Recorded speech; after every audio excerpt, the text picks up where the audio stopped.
Good morning, everybody. My name is Stefen Rice, and I'll be hosting this program for you today. Today we'll be hearing various narratives, stories, and life lessons. Stories have been a part of our lives for as long as we can remember. Early on in history, information was passed through oral tradition. Stories make it easier for everybody to retain the information. They're a great teaching tool and convey a message. Believe it or not, we've been using stories all our lives. Your parents told you stories to help you understand things when you're little. For example, my mom used to tell me when it's thundering and raining outside that was God and the angels playing bowling. And when the thunder was the balls hitting the pins and the rain was the angels crying because God would always win. So that's something little that she used to tell me. So stories teach you lessons that help explain things clearly and help you understand the message.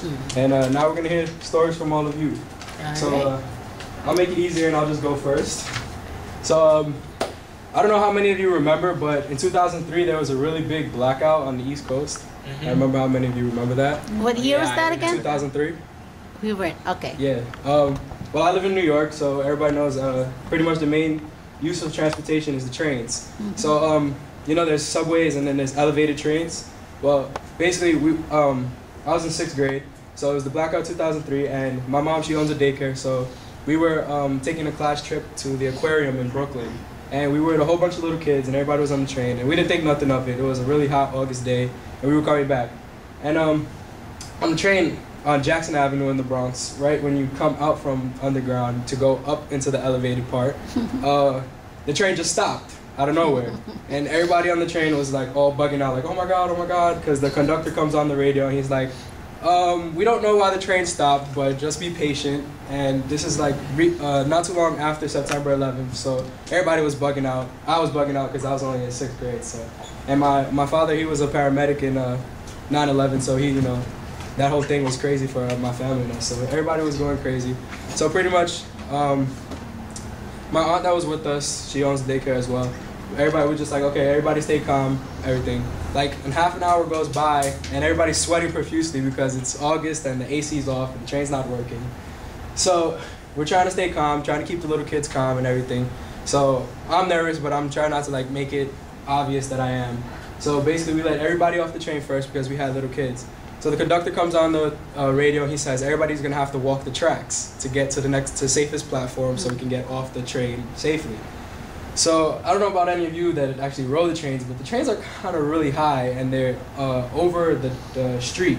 And so basically we got off the train and we jumped down into the tracks. And on the side there's like a real thin like metal piece that the construction workers walk on to fix the tracks.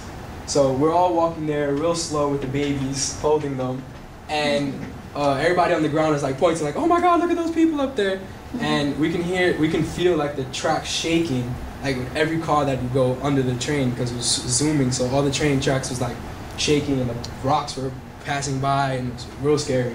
Then all of a sudden this guy comes out of nowhere and he like pretty much helps us out and is like, come on. He like grabs a couple of babies and just leads us to the train station. And everybody gets up on the track and we're all situating everything. And we turn around to thank him and he's not there no more. Oh no. I don't know if that was like coincidence or it was you know, a thing from God or whatever, but it was real freaky how it happened because this guy, stranger out of nowhere, was real calm, real collective, helped everybody get off the train, and when you turn around to thank him, he was not there no more. So basically, the moral of the story is to when situations like that where you're nervous, don't know what to do, scared, just to have faith because everything happens for a reason. A savior will always come. Somebody will always come and help you out, and to be calm, cool, collective, and don't panic in time. That was awesome. Craziness.